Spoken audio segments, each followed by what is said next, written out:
place maintenant à notre invité. Nous accueillons ce soir Jean-Marc Kaboun. Bonsoir. Bonsoir madame. Vous êtes le secrétaire général de l'UDPS, le principal parti d'opposition en RDC.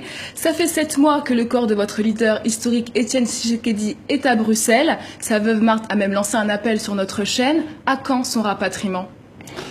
Madame, l'opinion doit comprendre que c'est le régime de M. Kabila qui refuse le rapatriement et même l'inhumation dans des conditions dignes de la hauteur de la personne qui était le président Tshisekedi. Et là, nous ne pouvons que relayer le même message de Maman Marthe, demandant à tout le monde de bonne volonté de pouvoir comprendre que le régime de Kabila a outrepassé les limites et que le corps du président Étienne Tshisekedi ne devrait pas passer aussi assez longtemps à Bruxelles, alors que le peuple voudrait voir ses corps être rapatriés au Congo et bénéficier des obsèques dignes de son nom. Aujourd'hui, votre parti est orphelin de votre leader historique. Félix Tshisekedi a succédé à son père, tout comme Kabila qui a succédé à son propre père. Est-ce que finalement votre parti ne reproduit pas ce que vous dénoncez ?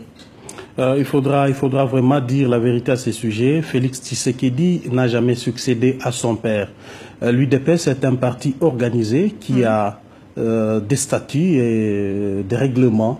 Je crois qu'à ces stades, c'est en principe un trinovira qui devait gérer le parti. Et il est malheureusement que les deux qui devaient constituer les trinovira ne sont plus. Le secrétaire général que je suis en train d'assurer les affaires courantes jusqu'à la convocation du Congrès. C'est à ce moment-là qu'on verra celui qui succédera au président Tshisekedi. Son leadership ne fait pas consensus pourtant.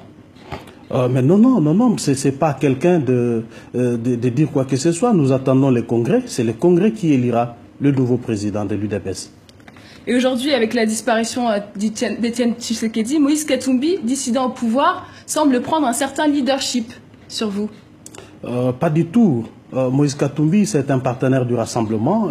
J'estime que nos relations sont basées sur un respect mutuel, étant donné que le rassemblement n'est pas une plateforme électorale. L'objectif étant celui de chasser Joseph Kabila pour faire respecter notre constitution.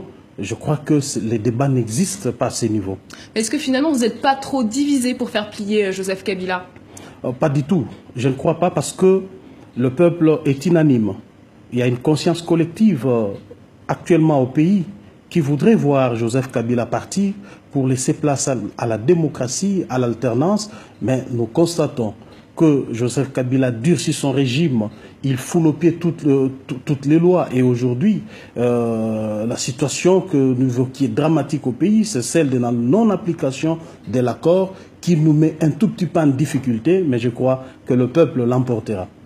Et justement, le peuple, un mouvement citoyen, aujourd'hui, on le vend en poupe. On connaît Filimbi, Lucha ou encore les Congolais debout. Ils incarnent une nouvelle forme de contestation hors des partis politiques. Est-ce que leur émergence n'est pas due à votre faillite, à vous, politique? Madame, il n'y a jamais eu de faillite dans le leadership des partis politiques de l'opposition. En fait, nous avons joué correctement notre rôle, oui. Mais nous sommes en face d'un dictateur qui ne veut pas appliquer les textes, qui ne veut pas appliquer un accord qui est signé. Que voulez-vous que l'on fasse? Aujourd'hui, le peuple qui nous soutient d'ailleurs dans tout ce que nous faisons comme démarche, nous appelons ce peuple à prendre courage, à prendre son destin en main. Et vous avez vous-même vu que le rassemblement a publié une feuille de route et avec des manifestations qui sont programmées.